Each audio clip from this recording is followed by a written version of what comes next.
Bonjour à tous et à toutes et bienvenue pour cette nouvelle review de Re:Zero. Donc si vous n'avez pas vu encore l'épisode, je vous invite à le faire et maintenant on passe à la review. Donc on commence avec Hal qui récupère un météore. J'ai apprécié cette scène parce que dans Light Novel c'était pas très clair, ici c'est bien de mettre un peu plus de contexte. Ensuite Hal, on peut voir que ce personnage est toujours autant énigmatique, que ce soit avec son dialogue avec Subaru qui est toujours à double sens. On a aussi un premier visuel sur ses yeux, donc par rapport au Light Novel où on n'a pas vraiment d'informations, ici on a enfin un détail sur son visage. Donc je vais pas m'amuser à faire des théories, parce que souvent l'auteur il nous amène à des indices pour nous emmener sur une piste alors qu'en fait ça complètement à l'opposé. En tout cas, l'animé l'a bien mis en avant, juste ça m'a paru un peu bizarre à un moment parce qu'en fait il emploie des expressions de notre monde. Alors c'est pas dérangeant, mais comme il n'y a eu aucun référencement au break time, j'aurais aimé qu'ils mettent un peu en avant quand même, juste au moins un flashback peut-être. Après, comme Crunchyroll ne fait aucun référencement au break time et ne les traduit tout simplement pas, je vous invite à regarder le lien Twitter que je vais mettre dans la description. La décision pour amener au discours était intéressante. Les flashbacks sont utilisés à bon escient et bien exploités, et ça rejoint l'idée de la revue précédente où il y avait une inversion des rôles par rapport à Julius et Subaru dans la saison 1 par exemple. A noter qu'on a aussi une nouvelle piste du compositeur. J'ai beaucoup aimé surtout qu'elle était bien mise en avant, et d'ailleurs maintenant qu'on est au 7ème épisode je peux me permettre de le dire. Mais je trouve ça un peu dommage que par rapport aux saisons d'avant, les nouvelles pistes ne sont pas bien mises en valeur. Alors soit justement on répète les pistes des anciennes saisons dans les épisodes, soit on répète une nouvelle piste de la saison à travers tous les épisodes. Donc voilà, je trouve que c'est dommage qu'ils mettent vraiment pas en avant ces nouvelles compositions. Concernant la réalisation de la scène, on est pas mal centré sur Subaru et ses réactions, à l'image justement du discours d'Hal, où il devra porter les expectations de tout le monde et non uniquement la sienne. J'ai bien aimé d'ailleurs que dans le discours d'Hal, chaque aspect de son discours soit représenté par une personne présente dans la pièce. Ça montre un peu justement la malédiction du héros qui doit sacrifier sa vie pour les autres, ou en soi l'idéal d'un héros ou les rêveries héroïques.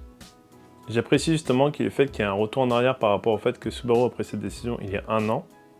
Cela montre justement que cette décision n'est pas de lui-même, mais pour répondre à un idéal imposé par les autres.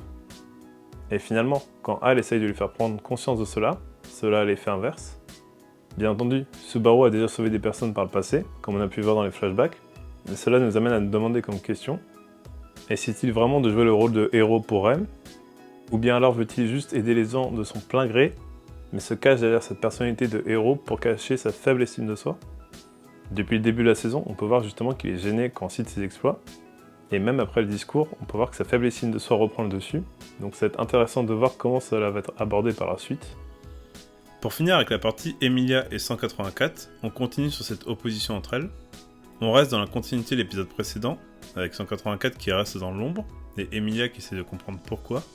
J'ai bien aimé l'animation de 184 où on voit bien le contraste quand elle exprime ses émotions, et quand elle décide de les refouler. J'ai bien aimé aussi la colorimétrie de la scène qui est fait assez terne et traduit un peu ce sentiment d'abandon de soi-même. D'ailleurs, voici 2 images de la même pièce au début et après le discours pour vous montrer la différence. Donc maintenant, en parlant de discours, on va enfin attaquer la deuxième partie de la review. On va maintenant passer au deuxième acte de l'épisode, à savoir le discours. Re:Zero a pour ses thèmes, si ce n'est le principal, l'amour. Que ce soit entre ses personnages, pour soi-même, ou envers les autres sans qu'il n'y ait de côté romantique. Ce discours en est le parfait exemple.